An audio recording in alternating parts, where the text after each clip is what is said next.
Secular पार्टियों ने मुसलमानों को डिस्पोजल गिलास की तरह इस्तेमाल किया।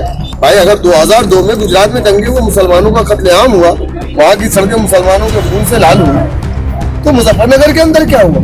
अनऑफिशियल 250 लोगों की मौत हुई, मुस्लिम औरतों की इज्जतें लूटी गई। जो लोग आरोप लगाते हैं असल में वो समाजवादी, बहुजन समाज और कांग्रेस पार्टी की मुस्लिम चपरासी है। क्यों, हम क्या गुलाम है समाजवादी पार्टी के, बहुजन समाज पार्टी के? क्या हमारा वोट बेवा का माल है? कोई भी आए लेकर के चला जाए और ना दे तो कहे कि तुम बीजेपी के एजेंट हो। इसी कांग्रेस पार्टी का एक है, उसका नाम है आचार प्रमोद, उसकी मोच कुत्ते की पोछ की तरह है, आपने देखा होगा। सुनील सिंह जिसने कहा था कि मुस्लिम औरतों को कब्रों से निकाल करके उसका रेप कर दिया जाए, समाजवादी पार्टी उसको गले लगाती है। नमस्कार, आप देख रहे हैं घंटा भाई। उत्तर प्रदेश में 2022 में विधानसभा चुनाव है और हम चुनावी समीकरण देखने, यानी उत्तर प्रदेश का मूड क्या है ये परखने निकले हैं। हम निकले हैं मेरठ की तरफ। आज हमारा रुख है मेरठ में। गाजियाबाद में थे, इससे पहले आप मेरठ की तरफ आए हैं। हम जब आए यहाँ मेरठ में तो देखा एक कुछ गाड़ियों का काफिला यहाँ पे आया। हम यहाँ बैठ के नाश्ता कर रहे थे तो हमने पता किया कौन है ये इनके पीछे इतनी गाड़ियाँ आ रही है, तो पता चला कि MIM के प्रदेश अध्यक्ष हैं शौकत अली जी। MIM भी यहाँ से 100 सीटों पर विधानसभा चुनाव लड़ने की घोषणा करती है। अब गठबंधन भी पूरे की भी कयाद जो थी वो पूरी हो गई है। अब ये चीज मसले पे, यानी उत्तर प्रदेश में MIM का क्या है चुनावी मुद्दा, किस मुद्दे पे चुनाव लड़ेंगे, तमाम तरह के आरोप लग रहे हैं, उन सब चीजों पे उत्तर प्रदेश के अध्यक्ष जी से हम बात करेंगे। शौकत अली जी, आपका पहले स्वागत है हमारे चैनल पे। उत्तर प्रदेश में MIM चुनाव लड़ने की घोषणा कर रही है, मुद्दा क्या है चुनाव लड़ने? डेवलपमेंट के मुद्दे, विकास का मुद्दा होता है हमारा। MIM पार्टी हमेशा विकास का मुद्दा है। हिंदू मुस्लिम धर्म के मुद्दे पे हम नाम पे चुनाव आप पहले ही वर्ड इस्तेमाल किए, कहा जाता है कि MIM पॉलिटिक्स कर दी है। ये पूरा एकदम मीडिया में नैरेटिव है ना, क्यों कहा जाता है? भाई हम लोग ऐसे, हमारी पार्टी में हिंदू भी है, मुसलमान भी है, हमारे पार्टी में घर भी हिंदू है, हमारे जिला पंचायत भी हिंदू जीते हुए हैं। ऐसा कुछ नहीं है उसको। हाँ, ये है कि अपनी तो क्षेत्र को जो अपना उनको ऐसे लोगों को थोड़ा अपने से आप जैसे दलित और मुस्लिम को लेके तमाम पार्टियां हैं वो अपनी तरफ आकर्षित करने की कोशिश कर रही है। MIM भी उसमें शामिल है, ओम प्रकाश राजपूत के साथ गठबंधन हो रहा है, चंद्रशेखर आजाद रावण भी है। तो क्या लग रहा है कि दलित समुदाय मायावती को छोड़ के इस गठबंधन कर पाएगा? कौन किसके साथ आ रहा है कौन नहीं, हम अपना काम कर रहे हैं, हम संगठन का अपना काम कर रहे हैं। और रही गठबंधन की बात, तो हम तो चाहते हैं कि उत्तर प्रदेश में बीजेपी को रोका जाए। बीजेपी को रोकने के लिए समाजवादी BSP का अलायंस काफी नहीं है। आपने 2019 के इलेक्शन में देखा, 2017 के इलेक्शन में आप देखा, कांग्रेस समाजवादी का अलायंस बीजेपी को नहीं रोक पाया। तो उत्तर प्रदेश के अंदर यादव 7% है, तो समाजवादी पार्टी कौन से वोट के मुद्दे पे बीजेपी को रोकाएगी? भाई उसके पास तो वोट ही नहीं है।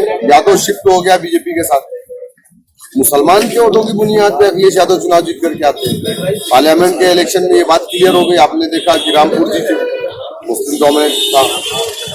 संभल जीते, मुस्लिम 44% है। मुरादाबाद जीते ST हसन साहब, मुसलमानों के वोटों से जीते। हत्या कि अखिलेश यादव भी अगर जीते आजमगढ़ से तो मुसलमानों के वोटों से जीते। बाकी तो ये सब हार गए। राहुल गांधी अमेठी से चुनाव हार जाते हैं क्योंकि वहां 9% मुसलमान है।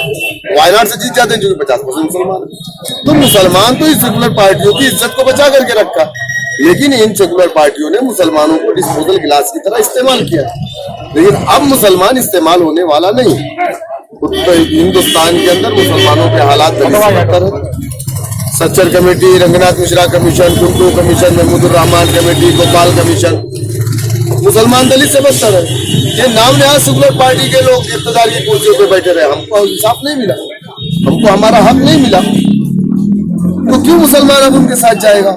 मुजफ्फरनगर के दंगे आपकी आंखों के सामने हुए। भाई अगर 2002 में गुजरात में दंगे हुए, मुसलमानों का कत्लेआम हुआ, वहां की सड़कें मुसलमानों के खून से लाल हुई, तो मुजफ्फरनगर के अंदर क्या हुआ? अनऑफिशियल 250 लोगों की मौत हुई, मुस्लिम औरतों की इज्जतें लूटी गई, उनके आस्थानों को काट लिया गया, माँ के सामने बेटी के सामने माँ की इज्जत लूटी गई। किसकी हुकूमत थी? संगीत सोम के ऊपर मुकदमा होता है, 3 दिन में जेल से बाहर आ जाता है। NRC में मुसलमान जेल के अंदर गया, 18 महीने जेल से बाहर नहीं आ रहा। और मुजफ्फरनगर दंगे का जो आरोपी है वो 3 दिन के अंदर जेल से बाहर आ जा रहा है एनएसए में। तो क्या लग रहा है कि एमआईएम अगर सरकार बनाती है या इसकी चीजों को रोक लेते हैं? देखिए, एमआईएम सरकार बनाती नहीं बनाती है, एमआईएम सरकार में मंत्री और संतरी बनने का कोई नहीं रखती है, उसको हमको उसकी लालच नहीं। हम चाहते हैं कि उत्तर प्रदेश की आवाम के साथ जो 70 सालों से नाइंसाफियां हो रही है उसे इंसाफ मिले। हमारी जो लड़ाई है वो इंसाफ की। आपने एक बात कही थी बीजेपी को रोकने के लिए, लेकिन तमाम आरोप लगते हैं बी टीम का।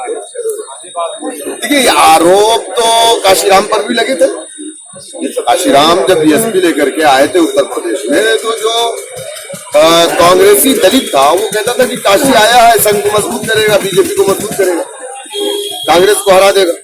तो इस तरीके के आरोप सियासी पार्टियों में लगते रहते हैं। दूसरी चीज है, जो लोग आरोप लगाते हैं, आप कट मत करिएगा जो बोलने जा रहे हैं, जो लोग आरोप लगाते हैं असल में वो समाजवादी बहुजन समाज और कांग्रेस पार्टी की मुस्लिम चपरासी है।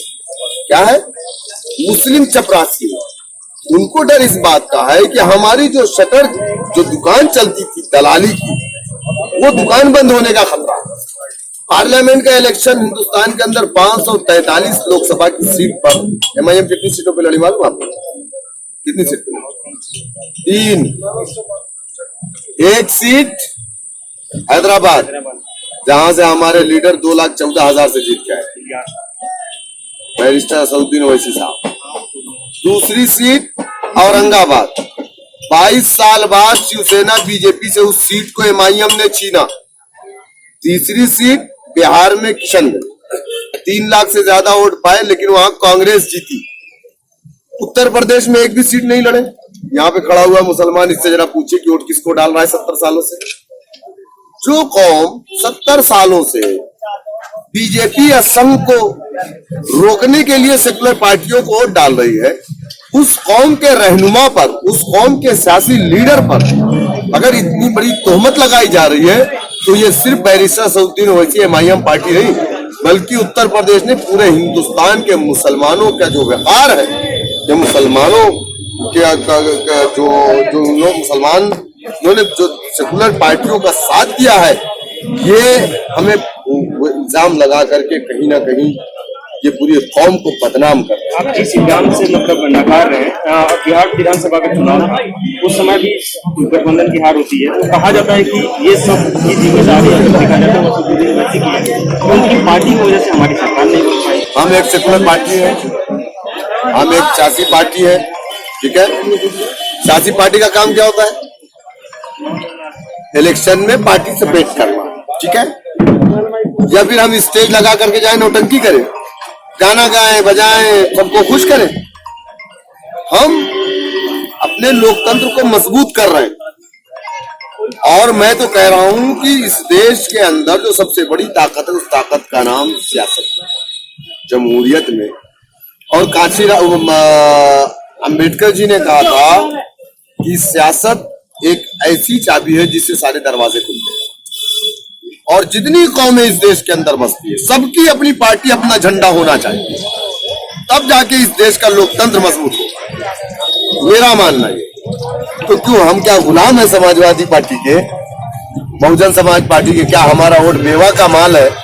कोई भी आए लेकर के चला जाए और ना दे तो कहे कि तुम बीजेपी के एजेंट हो। मतलब मुसलमान दाढ़ी टोपी से अगर है तो वो बीजेपी का एजेंट है? आप बताइए मुझे। सदन में बात की चर्चा होती है कि टोपी वालों की राजनीति करने वाले लोग, आपने सुना होगा क्या? देखिए, मैं एक बात बताता हूँ, टोपी हमारी पहचान है। बात करूंगा तो मैं भी दाढ़ी अल्लाह के रसूल सल्लल्लाहु अलैहि वसल्लम की सुन्नत। इसी कांग्रेस पार्टी का एक है, उसका नाम है अचार प्रमोद। उसकी मोच कुत्ते की पोछ की तरह है, आपने देखा होगा। आप चला दीजिएगा, मुझे कोई एतराज नहीं। मैं आज भी फिर दोबारा कह रहा हूं, उसकी मोच कुत्ते की पोछ की तरह। आसाम के अंदर मौलाना बदरुद्दीन अजमल साहब से अलायंस हुआ, कांग्रेस पार्टी चुनाव हार गई। अचार प्रमोद ने क्या कहा मालूम आपको? कि इन्होंने गलती किया कि बकरा दाढ़ी वालों से अलायंस कर लिया। इस तरीके की मानसिकता है कांग्रेसियों की।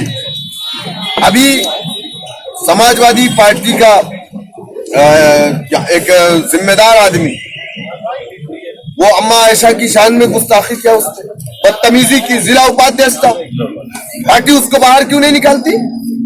सुनील सिंह जिसने कहा था कि मुस्लिम औरतों को कब्रों से निकाल करके उसका रेप कर दिया जाए, समाजवादी पार्टी उसको गले लगाती है, अबू आसिम आजमी उसको सीने से लगाते हैं। शर्म नहीं आई उनको? अपनी माँ बहनों की इज्जतों के बारे में नहीं सोचा उन्होंने? ओम प्रकाश राजभर से अलायंस हुई है, अलायंस की बात हुई रही है, अभी बात होने की संभावना है, लेकिन वही ओम प्रकाश राजभर कुछ दिन पहले एमआईएम से किनारा कसी कर रहे हैं। इंटरवल था, अब क्या हुआ? अब आधी पिक्चर बाकी है, देखिएगा। तो क्या पिक्चर पूरी कंप्लीट हो पाएगी? अब देखिएगा, देखिए बैठ करके, अब वो कंप्लीट कब होती है देखिएगा, मार्च के महीने में देखिएगा। मार्च के महीने में? हाँ बिल्कुल, मार्च के महीने में रिजल्ट आएगा तो देखिएगा। खैर, ये थे हमारे साथ शौकत अली जी, जो एमआईएम के प्रदेश अध्यक्ष हैं उत्तर प्रदेश के। अब थोड़ा सा इनकी कुछ बात कर लें। आप समर्थक हैं इनके, एमआईएम में आपसे क्या ऐसी खूबियां है जो आकर्षित करती है? एमआईएम में जितनी खूबियां हैं वो किसी पार्टी में किसी में नहीं है। एमआईएम की खूबी कहाँ देख पा रहे हैं आप लोग तो सपा बसपा भाजपा और कांग्रेस की खूबियां देख रहे हैं, क्योंकि हमें जो है वो हिस्सेदारी चाहिए। 70 साल से मुसलमानों का इस्तेमाल किया जा रहा है, मुसलमानों का वोट दिया जा रहा है, मगर कोई मुसलमान को हिस्सेदारी नहीं देते, सिर्फ दिखावा करते हैं, इसलिए हम एमआईएम को वोट देते हैं। अब यूथ काफी ज्यादा क्रेज देखा जाता है असदुद्दीन ओवैसी का यूथ में, तो क्या उनके भाषण में प्रभावित होते हैं या उनके काम से? सर उनके भाषण से कभी प्रभावित होता है कि सबकी बात वो यूथ की नहीं, वो जो है लोगों की बात भी करते हैं, जवानों की बात भी करते हैं, महिलाओं की बात भी करते हैं, और उनका सिर्फ कहना एक है कि आप जब तक तो ये एमआईएम के जो समर्थक हैं और एमआईएम के प्रदेश अध्यक्ष शौकत अली जी थे, हमारे साथ उत्तर प्रदेश विधानसभा चुनाव 2022 में और उत्तर प्रदेश विधानसभा चुनाव में एमआईएम की चुनाव लड़ने की ताड़ ठोकती है, और लगभग 100 सीटों की बात हो रही थी पहले की, 100 सीटों को विधानसभा चुनाव लड़ना है, लेकिन अब गठबंधन होने की प्रयास जो लगाई जा रही थी लगभग आधी पूरी कर ली गई है। ओम प्रकाश राजभर, चंद्रशेखर आजाद, रावण, बाकी और भी तमाम पार्टियां होंगी, छोटे दल। तो देखना ये है कि अब 2022 के चुनाव के लिए एमआईएम का पूरा चुनावी समीकरण क्या होता है, उस पर नजर बनाए रखिए। हम आपको उत्तर प्रदेश के हर विधानसभा से अपडेट देते रहेंगे।